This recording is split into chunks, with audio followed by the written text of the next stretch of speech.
안녕하세요. 한솔병원 외과 전문의 김승환입니다.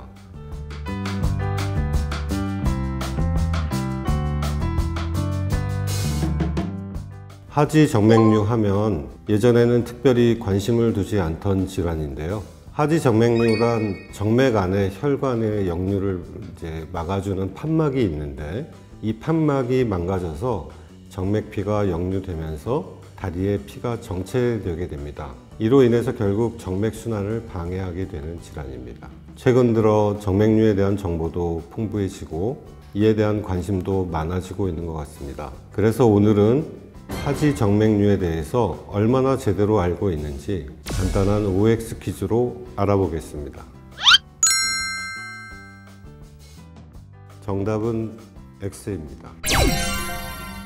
정맥류라고 하면 말 그대로 혹처럼 정맥이 볼록해지는 질환을 말하는데, 정맥이 비정상적으로 볼록해져 있다면 대부분은 정맥류일 가능성이 높습니다. 다만 겉으로 드러나 있지 않지만 정맥 초음파 검사상에서만 정맥류로 진단되는 경우도 있습니다. 정답은 O입니다. 정맥류로 인해서 정맥피가 다리에 오랫동안 머무르게 되면 정맥피에 있는 노폐물이나 피 성분이 피부에 침착되면서 가려움증이나 피부 변색, 피부염이 생길 수도 있습니다. 심한 경우에는 궤양까지도 생길 수 있습니다. 만약 하지 정맥류인지 모르고 그냥 두면 피부 궤양까지 갈 수 있는 건가요? 모든 환자가 다 피부 궤양이 생기지는 않습니다.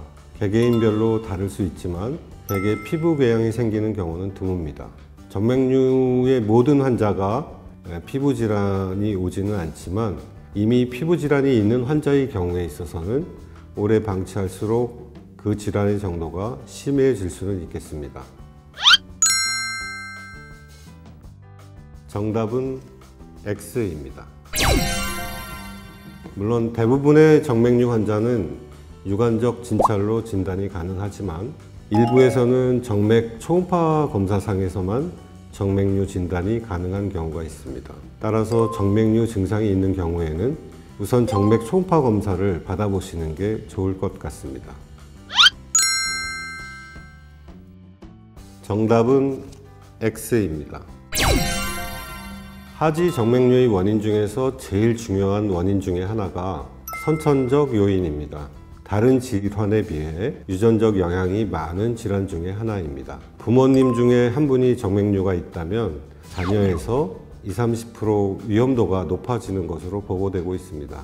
그 밖에 나이가 드실수록 또 여성의 경우에 그 위험도가 더 높아지고, 그 외에 오래 서 있는다든가 비만이 있다든가 하는 후천적 요인이 있겠습니다. 하지 정맥류가 잘 생기는 생활 습관에는 어떤 것들이 있을까요? 다리의 정맥 순환은 이 종아리 근육이 정맥을 짜주는 힘으로 정맥 피의 순환이 이루어지기 때문에 장기간 서 있거나 앉아 있는 경우가 정맥 안에 압력을 높이기 때문에 좋지 않습니다. 그 외에는 비만, 맵고 짠 음식 섭취, 그리고 음주, 흡연 등이 영향을 줄 수 있겠습니다. 정답은 일단 O로 하겠습니다. 자주 재발하는 경우는 없지만 재발의 요인으로 두 가지를 들 수 있겠는데요. 우선 체질적인 요인으로 정맥류 병변에 대한 치료가 잘 됐다 하더라도 다른 정맥에 재발을 잘하는 경우가 있습니다. 따라서 정맥류 치료 후에는 1년에 한두 번씩 정기적으로 진료를 받아보시는 것이 좋겠습니다. 두 번째로는 적절한 치료가 제대로 이루어지지 않은 경우를 들 수 있겠습니다. 그럼 어떻게 해야 하지 정맥류의 재발을 막고 예방할 수 있나요? 네, 앞서 말씀드렸듯이 다리 정맥 순환은 종아리 근육이 정맥을 짜주는 힘으로 정맥피가 돌게 되는데, 이 종아리 근육에 제대로 힘이 가지 않으면 다리 정맥에 피가 몰리면서 정맥 내 압력이 높아지게 되어 정맥을 망가지게 할 수 있습니다. 따라서 정맥의 압력을 높이는 습관이 정맥류에 좋지 않겠죠.